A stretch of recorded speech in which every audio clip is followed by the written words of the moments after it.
Kapatisi TV. Together we achieve, together we can fly, reaching for the sky. ICFA University, Meghalaya. Superintendent of Police ka East Castles ba Vivek CM hak afnya trek naitung aja pun Rio ulai tu bagi pulit kila register case halo ka jingsha penyam uba Shan Borani hak bay ka met jong u lalap hak afnya trek naitung aja pun Rio hak khala mau diang New Shillong Township halo ka ni ka jingja hak jekran bikilap thai kubor USP ulai tu bagi runar kila rabor uba Shan Borani payaki arngot parlok jong u na pentor sakla mau ka siang ulai itu bagi pulit kila register kia salur kan niga jingja paka jing toket menta kan long hakabai day paka kam hydrox ulai itu bahak apun riu terik naitung aja pun riu hakapor kumba shipau shiteng bajimin miet udan we ubriu bola adung penmensa wajan BSF cam payau ni orang ba lapen kit hi deki shipai BSF shani gerem hospital hadin kan ye layo jingtem baladan sekoi pat ka jing adung penmensa jong we orang ba bat lapen kit ru yau ni shani gerem hospital Shushu ulai itu bagi pulit kila yo jingtem baldan sa uway pan ubala mensaw hamau tawar bayo uniru lapan kit no sa hospital kat kung kujing itu USP ubasan borani udah baladan kies teng haka kampanya brio pada kiwe kies haka baidai bakani ke jingja USP lapan tiap bagi pulit kan sapulong ya kajing toket haka baidai baka kam hydrox bat kiwe de ki benta jong jingja. At about 10:30 am, there was one person who was stabbed and he was found near the gate of BSF battalion, and the BSF personnel took him to Nigrims for treatment. Then there was he's undergoing treatment right now, and there was another report in the morning that of one body which was found in Mokasiang. He has multiple stab injuries.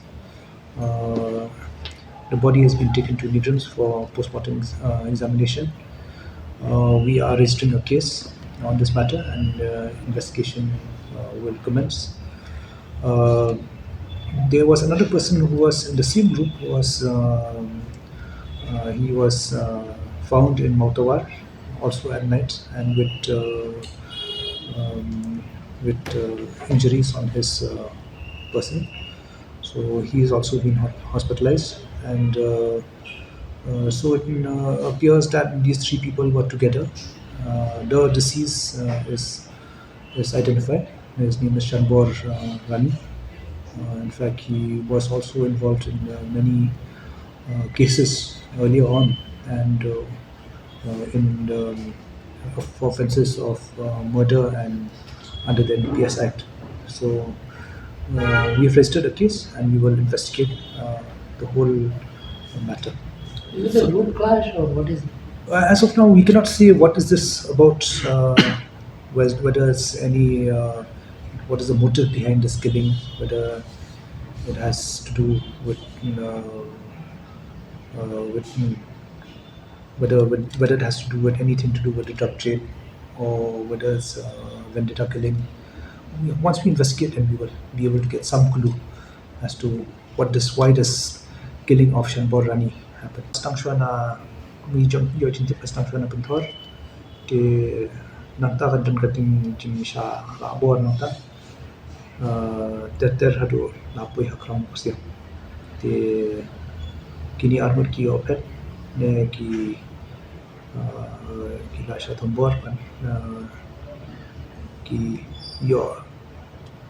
pelak dia na kita ki beri babat bor kan ba u Shanbor Rani pre u lasha tu te dan multiple body injuries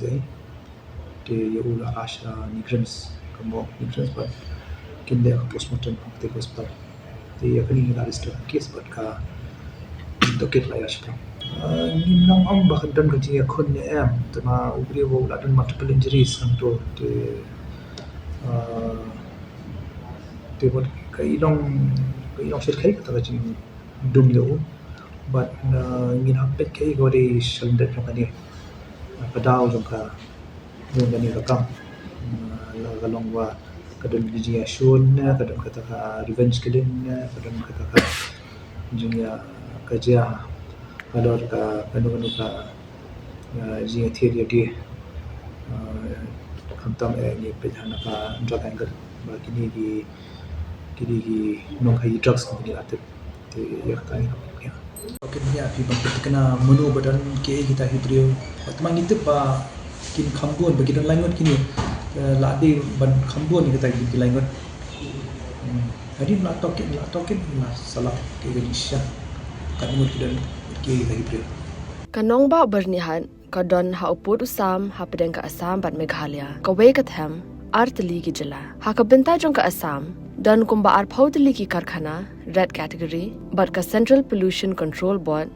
kalapin banaya ka te ka than kum ka jaka ka belong critically pollutant hangta ka don ka air quality monitor ka balapin pau ya ka khubor bala pau perthai ha ka benta jong ka Meghalaya pan dan tang santali ki karkhana red category ka jo ka le air ka baya bentalang hinrai ka jingmi jabo ka ya pher dena kata ka daw kini artli ki jala menta kis dang pen khre banthau ya ka joint action plan